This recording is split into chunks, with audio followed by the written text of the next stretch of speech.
"I think the couch would look better by the window," my daughter-in-law's voice said in my living room while I was sitting in a glass conference room 5 miles away. My phone vibrated on the table, and I glanced down. "Break-in detected. Duplicate key used." I didn't panic, I just tapped the notification. The live feed from my front hallway camera opened instantly. There they were. Jay, my son, and Lacey, his wife. Both of them were walking in like they belonged. Jay was carrying a box labeled books, and Lacey had what looked like my spare pillows clutched in her arms. Behind them, a truck was backed into the driveway. The back was open, furniture, boxes, plants. They weren't checking on the house. They were moving in. 30 seconds later, the alarm went off. It blasted through the speakers like a fire siren, echoing through every hallway, every room. Lacey dropped the pillows. Jay spun around, looking for the panel. Neither of them knew the code. I watched from my phone as they panicked. Lacey started yelling at Jay. Jay yelled back. The system's voice came through loud and calm. "This is home security. Please state the name of the homeowner and the security phrase." Jay shouted, "It's fine, it's just me. This is my mom's place." He looked right into the camera. "We have a key." The system responded, "Incorrect, police have been notified." I stepped out of the meeting room and into the hallway. My voice was steady when I called the non-emergency line. "This is Linda Holloway. I just received a security alert. 2 people have entered my home without permission." The dispatcher transferred me to an officer already at the scene. "They're being detained now, ma'am," he said. "Do you know them?" "Yes," I replied, "but that doesn't mean they had the right." I hung up and stared at the still image frozen on my phone. Lacey's mouth wide open, Jay fumbling with the keypad. I hadn't told anyone about the new security system, but I had given them all keys. The house was mine. Sole owner. My name on the deed, the mortgage, the taxes. 17 years of late nights, careful planning, and putting off vacations for one day that finally arrived last fall. I didn't inherit this place. I earned every inch of it. 2 weeks ago, after a string of break-ins hit 3 houses within 4 blocks, I upgraded the entire system. Smart locks, cameras, motion sensors, alerts linked directly to my phone and the local precinct. I'd meant to tell the family, I just hadn't gotten around to it. Work had been hectic, and honestly, I didn't think anyone would use a key without asking. But here they were, inside my home like they had a lease. Jay, standing by the door, looked nervous. Lacey had the gall to shout, "This is ridiculous, we have permission." The security system didn't flinch. "This is home security," the voice repeated. "Please state your name and the security phrase." Jay blinked. Lacey's the, Lacey snapped. "Just shut that thing off." She spun toward Jay. "Didn't you say your mom would be fine with this?" Jay didn't answer. He stood there like it wasn't his problem. I stayed on the line with the non-emergency dispatcher. Officer Ruiz picked up. His voice was calm, professional. "Ma'am, we have 2 individuals in custody at your residence. Can you confirm whether they had permission to be there?" "No," I said. "No one was allowed in my home today. No one was even supposed to have a key." He paused just long enough to let that sink in. "Understood. You'll need to give a statement. Are you able to come by the station this afternoon?" "Yes," I said. "I'll come after work." When I hung up, I didn't shake. I didn't cry. I didn't feel rage or shock or fear. I felt certain. Not happy, but clear. Something had been slipping for a while. Jay had been slipping. And now I finally saw where it led. I stepped into the break room and shut the door behind me before dialing Jay. I didn't even know what I wanted to say, just that I needed to hear his voice.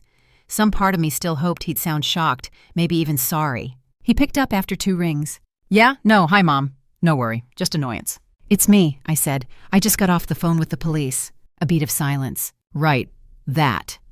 He didn't sound nervous, just impatient. "I told them it was fine," he added. "Didn't expect you'd set off the damn alarm." "You didn't tell me anything, Jay," I said. "That's the point." He scoffed. "Mom, it's not a big deal. We just needed space for a while. I figured we'd stay at your place. I told us we could." He said it like it was his call to make, like the house belonged to him. "You don't live here," I said, flat and quiet. "Technically," he replied. "I have a key and we're family. You act like we're strangers or something." The air in the room felt hotter with every word. I could feel my jaw tightening. "You didn't even ask," I said. "You didn't call. You just walked in with a truck." He chuckled. "Lacey said you'd freak out. Guess she was right." "I'm hanging up now," I said, before the heat in my chest turned into words I'd regret. And I did. I ended the call and stood there in silence, phone still in hand. It wasn't just what he'd done, it was how normal it felt to him. Like my house was an extra closet he could open whenever his own life got messy. Like I was just a fallback plan. I stepped out of the break room and walked straight to my desk. I opened the drawer where I kept personal files and took out the folder I hadn't looked at in almost a year. Inside it was a copy of my deed. My name, only mine, just in case anyone needed reminding. The phone buzzed just after lunch. I didn't recognize the number, but something in me already knew. I stepped out into the hallway and answered. "This is Linda." "You set us up," Lacey snapped. No greeting, no hesitation. "You made us look like criminals in front of the whole neighborhood." I opened my voice recorder and hit the red button. "You broke into my house," I said calmly. "We had a key. Jay said it was fine," she shot back. "You're the one who turned it into a circus." I let the silence stretch, waiting.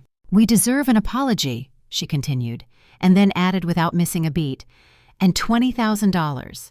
That's what this embarrassment cost us. Jay lost a potential sponsorship. I lost work. You humiliated us."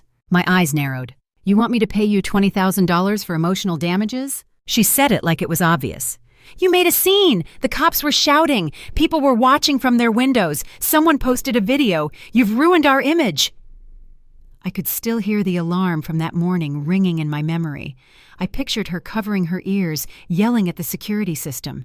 Jay fumbling. Lacey's voice kept going, as if she was reading from a script. "If you want this to go away, we can handle it quietly. Otherwise, well, public charges might not look good for anyone." That's when I stopped being shocked. I grabbed a pen from my desk and started taking notes. Her words, the tone, the threat. I would type it all later and print 2 copies. One for me, one for my attorney. I didn't answer her. I just ended the call and stared at the wall. This wasn't just entitlement. It wasn't just selfishness.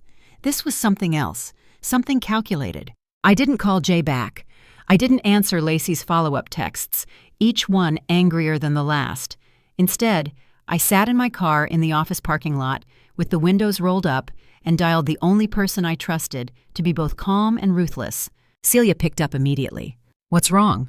I told her everything, not rushed, not frantic, just factual. The break-in alert, the video of Jay and Lacey carrying boxes into my home, the moving truck, the alarm, the police. And finally, Lacey's call demanding $20,000 like it was a late invoice. Celia didn't interrupt. She never did. When I finished, she let out a slow exhale. "This isn't confusion," she said. "This isn't family drama. They entered a property without permission, tried to establish occupancy, and then demanded money to drop it. That is property invasion, and, depending on what they planned, possibly attempted occupancy fraud." Hearing it put plainly made the whole situation sharpen in my mind. Not emotional, not personal, legal. "Okay," I said quietly. "What do I do?" "I'm emailing you a checklist," she replied. I heard keys tapping in the background. "First, save everything. Every recording, every screenshot, every text. Then write down a timeline while it's fresh. The moment the alert triggered, what you saw on camera, what the operator said, what Lacey demanded." "Done," I said, though nothing was done yet. "Next," she continued, "you need to file a statement with the police. Not a casual call, a formal report. After that, we'll decide whether to pursue a civil claim or just secure a restraining order." A part of me waited for the shaking to return, the same trembling I'd felt when I first saw the footage. But it didn't. My hands lay still on the steering wheel, fingers relaxed. "I can meet you at the station this afternoon," Celia added. "No," I said, "I can handle it." She paused. "Good, then go. And Linda, don't warn them, don't negotiate, just document." I ended the call and started the engine, feeling something unfamiliar settle inside me.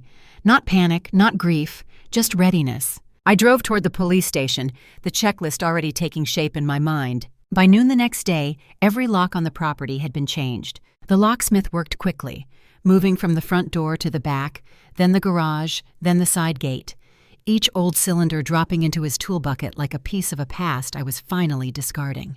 When he finished, he handed me a small envelope with 2 identical keys inside. "One for you," he said, "and whichever trusted person you choose." I already knew who that would be. I drove straight to Celia's office, handed her the second key, and watched her slip it onto her ring without a word. She didn't need me to explain why. She understood better than anyone how quickly access could become power in the wrong hands. Before I left her parking lot, my phone buzzed. "Jay, I'm coming by later. We need to talk." I didn't answer. At 3 o'clock in the afternoon, another text. Jay, I'm already on the way. Still nothing from me. By 4, I heard the familiar rhythm of his knock. Rapid, impatient, the same way he used to bang on my bedroom door as a teenager when he forgot his backpack or needed a ride. Only now it sounded harder, heavier. Mom, open the door! I stood just inside the entryway, the new lock gleaming under the hallway light. I didn't lift a hand to touch it. Jay knocked again, louder this time. I know you're in there, just open it, we can fix this. I bent down, picked up the folder resting on the table beside me, and eased the door open just an inch, far enough to slip the paper through, not far enough for him to see my face. He looked down at it, confused, until he saw the header. A restraining order, signed, filed, active. His eyes widened, shock flashing into anger. Are you serious? I am, I said, my voice calm. He took a step back as if the air between us had shifted. You didn't have to do this. Yes, I said, I did. I closed the door, turned the new deadbolt, and walked toward the kitchen, ready for what needed to come next. The drawer still stuck slightly when I pulled it, just like it always had.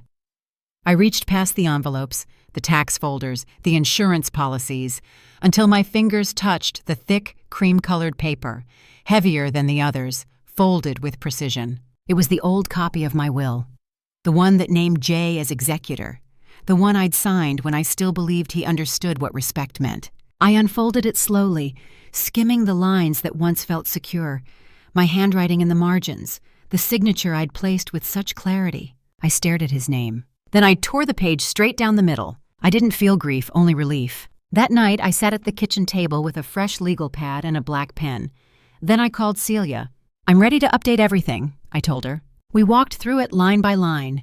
The house, the accounts, the savings, the medical directives. Every clause was revised. I removed Jay's name from every document, executor, beneficiary, power of attorney.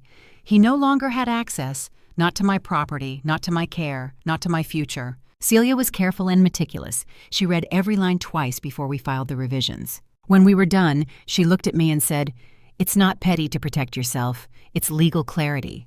I just want peace, I said. And now you've claimed it, she replied. Before bed, I put the updated documents in the fireproof box in my closet, then slipped the old torn copy into the shredder. I watched the pieces curl and disappear. No one was entitled to my home just because we shared blood. No one was entitled to control just because they were family. If they wanted to be part of my life, they could start by knocking. Until then, they'd get what they gave me, distant silence and locked doors. The next morning, I woke up before sunrise, brewed a fresh pot of coffee, and opened the curtains in the kitchen. The street outside was still and gray, but inside, for the first time in weeks, everything felt in its right place again. He showed up without warning again, but this time he didn't knock as hard. Just a few tentative taps and a muffled, "Mom?" I didn't open the door right away. I waited long enough to let him feel the pause. Then I unlatched it and opened it just enough to meet his eyes. "I'm not here to fight," Jay said quickly. "Can we talk?" I let him in. The couch remained untouched since the last time he'd tried to claim it. He didn't sit. "We were stressed," he began. "Lacey lost her job. Rent's out of control. We thought you'd understand." "You thought I'd understand a moving truck in my driveway," I said. My alarm blaring, police on the front lawn. He rubbed his hands together, eyes darting toward the papers stacked neatly on the kitchen table. "I admit it wasn't the best plan, but we didn't think you'd be so extreme about it. Your family. We figured it'd blow over." "No," I said, my voice steady. "You didn't figure, you assumed. Then you demanded." He walked closer to the table, his eyes locked onto the updated will, the new power of attorney forms, the thick envelope with my lawyer's letterhead. "You're cutting me out," he said. I kept my hands still. "I'm not cutting, I'm clarifying." He didn't reply for the long time, just stared at the documents as if they were written in another language. "You're really doing this?" "I already did." He looked older in that moment, like the weight of choices he didn't think would catch up to him had finally landed. "Does Dad know?" he asked. "He would have been disappointed," I said. "In all of us." Jay nodded once, almost like he agreed, or maybe like he knew the truth couldn't be spun anymore. He left without another word. I didn't watch him walk to the car. I simply closed the door behind him, locked it, and sat back at the kitchen table where everything that mattered was already written down. The station was quieter than I expected. A few officers walked in and out of rooms, voices low, the hum of printers filling the space between them. Officer Ruiz met me at the front desk and guided me to a small interview room. The chair was cold beneath me as I set my folder on the table, neatly organized, labeled "Complete." I laid out everything. Footage from the cameras, screenshots of the truck in my driveway, the call log showing the moment the alarm went off, the audio file of Lacey demanding money, the text messages that followed, my written timeline down to the minute. Ruiz reviewed each piece carefully, nodding to himself. When he reached the audio recording, he played it twice, his eyebrows tightening on the second run. When he finished, he folded his hands over the folder. "You've done everything right, ma'am," he said. "This is exactly how these situations are supposed to be documented. We'll attach this to the report and update the record on your restraining order." I felt something loosen. Not relief exactly, but something close. A letting go of the part of me still trying to understand how things had slid so far. I signed the last page, dated it, and handed the pen back. On the drive home, my phone buzzed nonstop in the console. I didn't look at it until I pulled into my garage. When I finally picked it up, I saw the pattern before I even opened the messages. Anger, pleading, excuses, threats, promises. Jay, this is ridiculous. Jay, Mom, please answer. Jay, we just needed help. Jay, you're choosing strangers over your own family. Jay, why are you doing this? Jay, you can't actually go through with this. There were dozens of them. I scrolled once, then set the phone on the counter. I didn't feel guilt. I didn't feel triumph. I just felt done. I opened my settings, selected his name, and pressed block. Then I blocked Lacey. Then every number I didn't recognize. By the time I finished, the house was quiet again. The kind of quiet that didn't demand anything from me. I turned off the kitchen light, walked toward my bedroom, and prepared for what the next morning would bring. Weeks passed. I didn't realize how much noise they brought until it was gone. The kind that lingers in the walls. Resentment, expectation, entitlement disguised as love. Now silence returned, not empty but whole. A kind of stillness I hadn't felt in years. The locks stayed changed. The security system updated. The contact list thinned down to only those I trusted. No more surprises, no more rehearsing conversations I'd never have. On Thursday evening, I sat on the terrace, the small one off the back of the house with high walls and a single bulb overhead. The light clicked on as the sun dipped behind the fence. I pulled the blanket tighter around my shoulders and let the coffee warm my hands. Celia's message lit up my phone. "Celia, it's done. All official. Everything's protected now." I replied with a simple thank you, then placed the phone face down. It wasn't pride I felt, not satisfaction either. It was something quieter, like standing on a shore after the tide has pulled out, leaving the sand smooth again. No more second-guessing, no more wondering if I'd been too harsh or too cold. I hadn't been, I'd been clear, and they had crossed a line I could no longer ignore. Inside the folder with the new will, the restraining orders, the property filings, they sat neatly where the old ones used to. The old ones with Jay's name, with phrases like next of kin and executor. Things I once thought were signs of love, of duty. Not anymore. A breeze moved through the space between the walls, enough to stir the edge of the blanket on my lap. I sipped the last of the coffee, lukewarm but comforting. For the first time in a long time, I didn't feel watched or owed or invaded. The lamp above me flickered once, then held steady. And somewhere inside that quiet, I finally exhaled.